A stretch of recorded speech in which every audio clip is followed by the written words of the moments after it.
Every single time you log into an account, shoot off an email, or buy something online, you're basically stepping into this vast digital world. And it's supposed to be protected by all these invisible defenses. But how strong are those defenses really? In this explainer, we're going to pull back the curtain on information security. We'll meet the digital bad guys, and more importantly, arm you with the shields you need to keep your online life safe. So, let's just start with the biggest question of all. Is your digital life truly safe? I think it's really easy to feel secure, right up until the moment you're not. So, understanding the risks, that's the first and honestly the most crucial step toward protecting yourself. Let's get into the basics. Okay, so before we can even start building up our defenses, we kind of need to know what we're building on. What does security even mean when we're talking about the digital world? Well, it really just boils down to three core ideas. Think of them as the three main pillars holding the whole thing up. At its very heart, information security is pretty much what it sounds like. It's the whole practice of managing our information and keeping it safe from all kinds of threats. It's really about making sure our digital world stays private, reliable, and completely intact.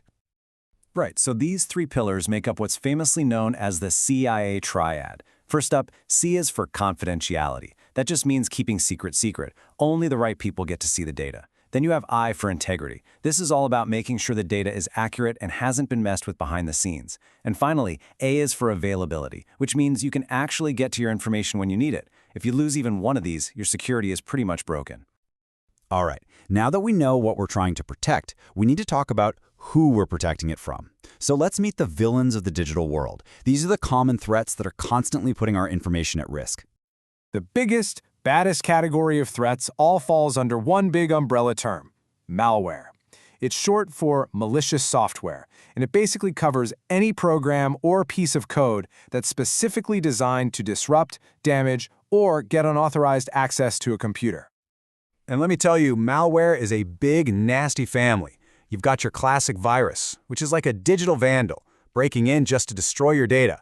Then there's the Trojan horse, the ultimate spy, which tricks its way onto your system by pretending to be a useful program. A worm is like a disease. It just endlessly copies itself to spread from computer to computer. And then you have spyware, which secretly watches everything you do, and the infamous ransomware, which takes your files hostage and demands money to get them back. But here's the thing. Not all attacks are about fancy code. Some of the most effective threats out there target the weakest link in any security system: us, humans. Social engineering is the art of manipulation. It's about tricking people into just giving up confidential information. They're not hacking the machine, they're hacking the person. A perfect example of this is phishing. You've probably seen it. You get this urgent-looking email from your bank saying there's a problem with your account. It's designed to make you panic. So you click the link, you land on a website that looks completely real, you enter your login details, and just like that, the attacker has everything. It preys on our trust and our fear. Okay, that's enough about the villains. Let's talk about the heroes. Now that we have a better idea of the threats, we can start focusing on the solutions. It's time to build your own personal digital shield and learn how to fight back. Your very first line of defense, it's always going to be a strong password. The rules are actually pretty simple, but they are so important. Make it long. Mix it up with uppercase, lowercase, numbers, symbols. And the big one, never reuse passwords for different websites. Seriously, if one account gets hacked, you do not want the attacker to suddenly have the master key to your entire digital life. Now, beyond passwords, there are a few other key tools you need. A firewall is like a bouncer for your network, checking who gets in and who gets kicked out. Antivirus software is like your digital immune system. It's always on the hunt for malware.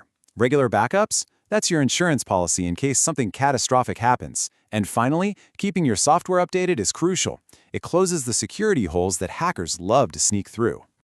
So you've got a super strong password. That's great. But how does a service really know it's you logging in? Well, that's where something called authentication comes in. This is the whole process of proving your identity, and believe me, it has some pretty important layers.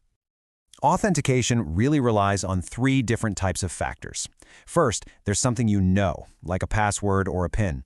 Second, there's something you have, like your phone that gets an SMS code, or maybe a special keycard. And third, there's something you are. We're talking biometrics, like your fingerprint, your face, or your iris. The absolute strongest security combines these different factors.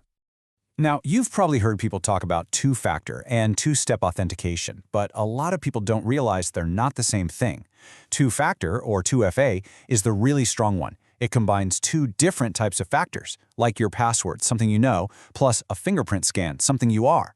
Two-step, on the other hand, just uses two steps from the same category, like a password and a secret security question. Both are things you know. So what's the big takeaway? 2FA is way, way more secure, because a hacker would need to steal two completely different things to get in. All right, let's go one level deeper. We've talked about how to keep attackers out, but what about protecting the data itself, especially when it's flying across the internet?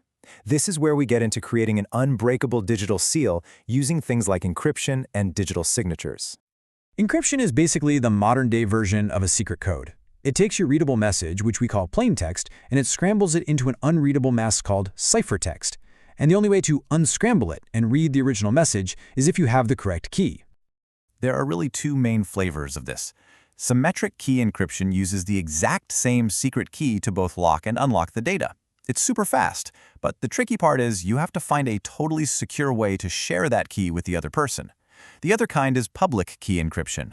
This uses a pair of keys, a public one that anyone can use to encrypt a message for you, and a private one that only you have to decrypt it. It's a little slower, but managing the keys is a whole lot easier.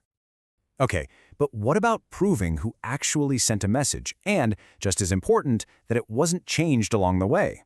That's the whole job of a digital signature. It basically gives you both authenticity and integrity.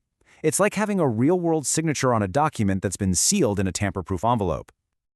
So how does this magic work? Well, in a nutshell, the sender creates a unique digital fingerprint of the message called a hash, and then they lock that fingerprint with their private key. When you get the message, you use their public key to unlock the fingerprint. Then, you calculate your own fingerprint from the message you received. If those two fingerprints match perfectly, you've got proof. It's from the right person and nobody has touched it. But that brings up a good question. How do you know that a public key really belongs to, say, your bank and not some imposter? That's where a certification authority, or CA, comes in. Think of them as the trusted referees of the internet. They issue digital certificates that act like a passport, confirming that a public key really belongs to who it says it belongs to. So if there's one idea you take away from all of this, let it be the power of the number 3. Real security isn't about finding one magic bullet. It's about layers. It's the 3 factors of authentication, combined with your personal shield of defensive tools, all built on a rock-solid foundation of encryption. That, my friends, is how you build a real digital fortress. And that leaves us with one final thought to chew on.